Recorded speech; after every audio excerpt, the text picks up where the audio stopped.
Dad yelled at me to get out and never come back, so I left.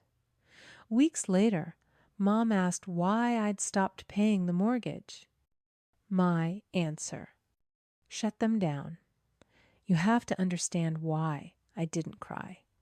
Why my first move wasn't grief, but accounting. Because I'd been grieving this family for a decade. What happened at 1151 p.m. wasn't a betrayal. It was just the final invoice.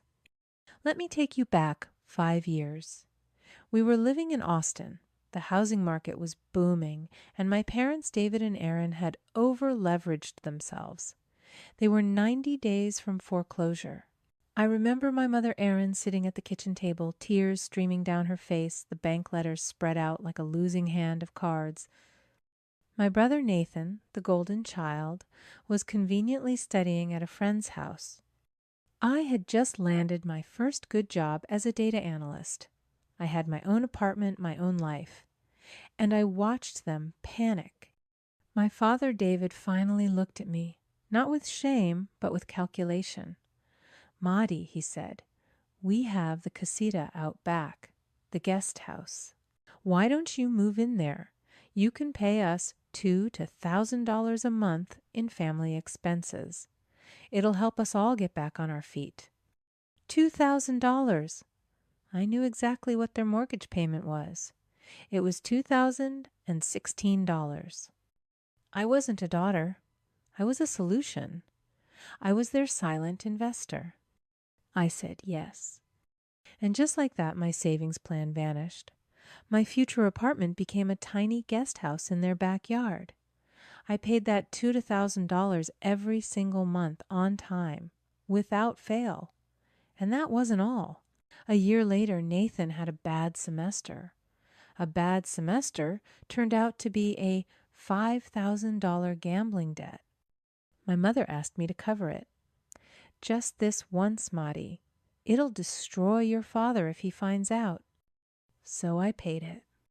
6 months after that, it was a car problem that turned out to be another $3,000 to $1,000 to a bookie. I paid that too. People always ask Madison why. Why did you let them do it? Why did you stay? You have to understand what it's like to live in a prison that has no bars. It's the invisible chain of the survivor. When you grow up in a family like mine, you learn that your value isn't based on who you are. It's based on what you can do. You're not the smart daughter or the kind daughter. You're the responsible one, the reliable one. You become the family's shock absorber. Your job is to absorb the tension, the debt, the chaos, so everyone else can live their lives.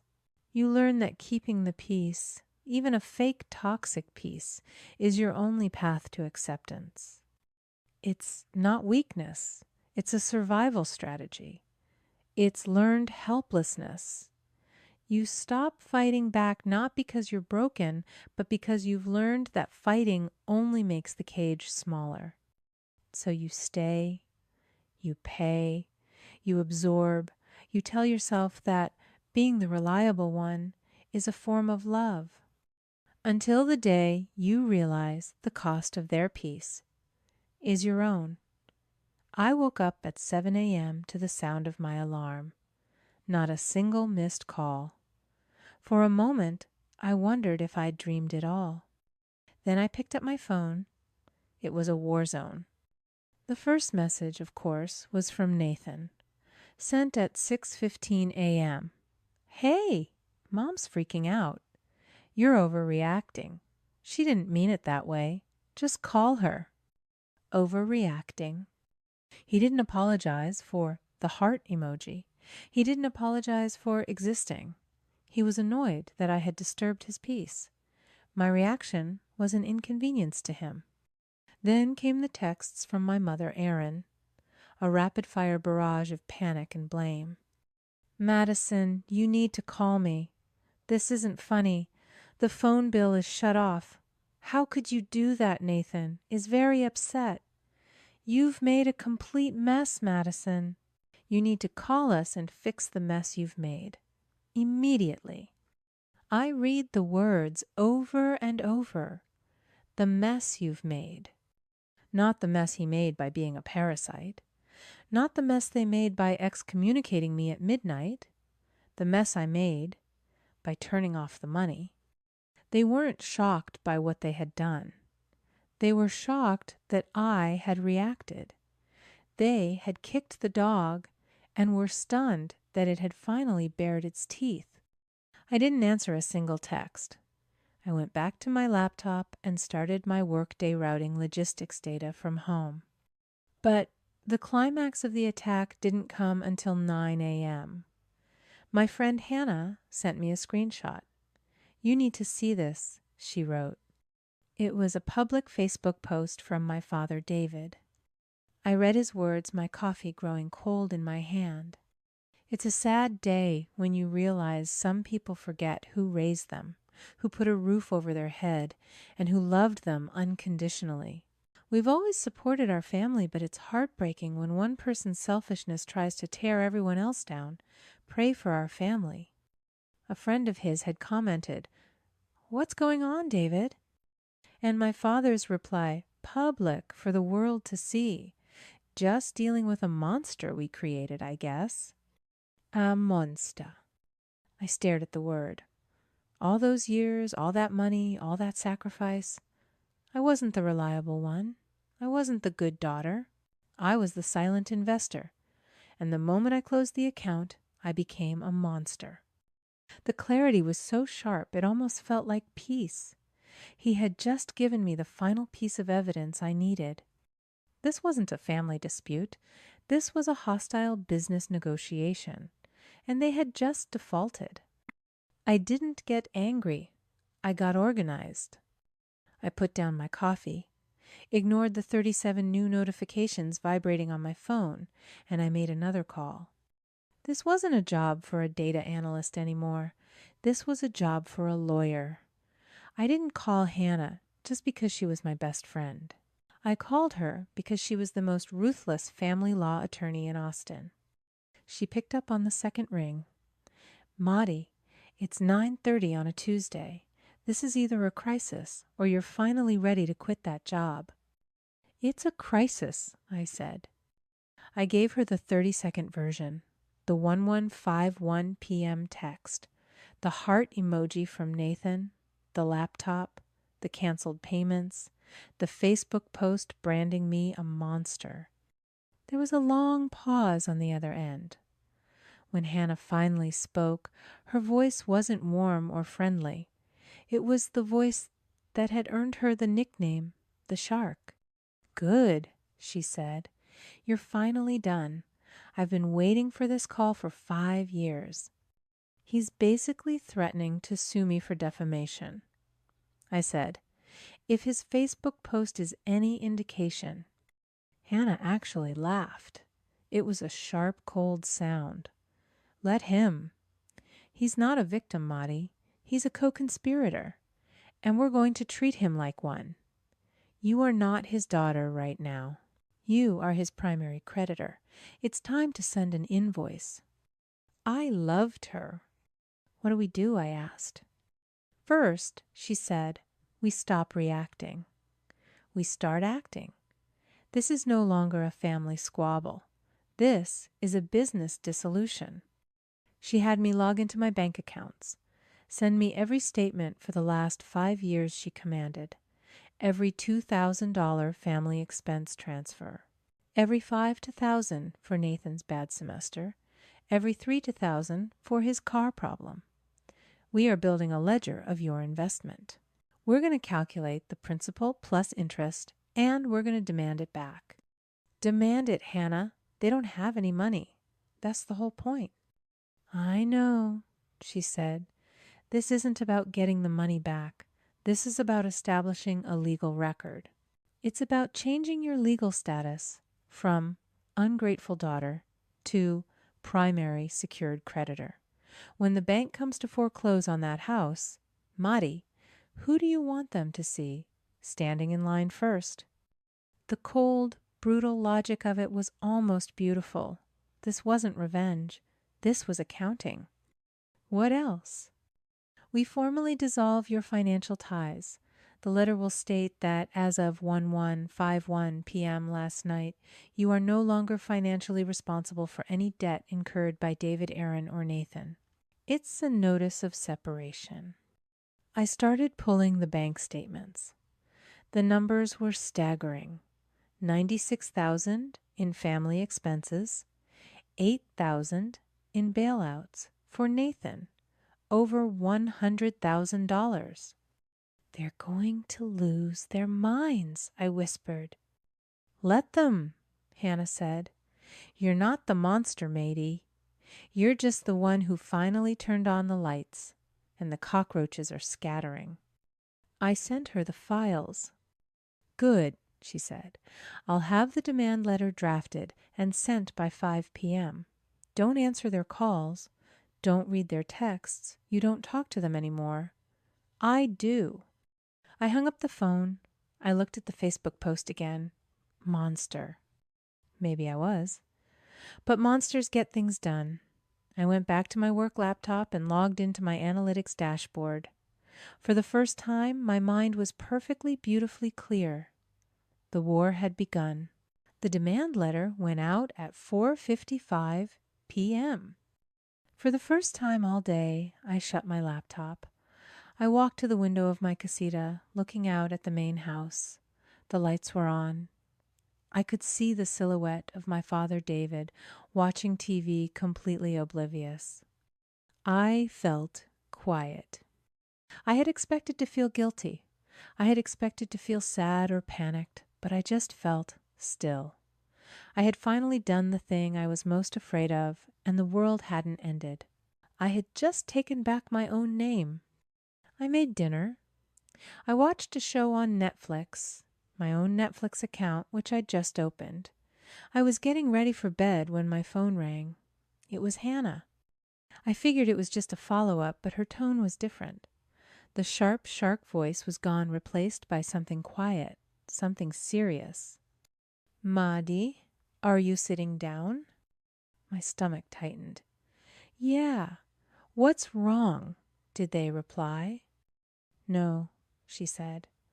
Not yet, but Maddie, after I sent the demand letter, I had a weird feeling. I decided to run a full credit check on you, just to be thorough, to see if there was anything else we'd missed. And she took a breath, I found an anomaly, a hard inquiry from 3 weeks ago. It was a payday loan company. I froze. What I've never taken out a payday loan in my life. I have a great credit score. I know, Hannah said, her voice grim. That's why it stood out. It's a $7,500 loan. It was approved and dispersed the same day. Maddie, I pulled the application. The signature on file. It's not yours. It's close, but it's not yours. The room went cold. I sat down on the edge of my bed. It wasn't a question. It was a statement. The dates. 3 weeks ago, right when he'd come home, right before he'd needed another $10,000. Nathan, I whispered. It was one thing to ask me for money. It was one thing to be a leech, a parasite. It was one thing to laugh at me behind my back while I paid for your life. This was different. This was a violation. He had taken my name, my social security number, my identity. He had signed his name as me and stolen $7,500. Marihana said, pulling me back. This changes everything. This isn't a family dispute over money anymore. This is identity theft. This is wire fraud. This is a felony. I looked at my hands. They weren't shaking. That small, lingering part of me that felt guilty. The part that wondered if I was overreacting, if I was the monster my father said I was. It shriveled up and died. He wasn't just a spoiled, lazy child. He was a criminal. And my parents weren't just enablers. They were protecting a felon. What do you want to do? Hannah asked quietly.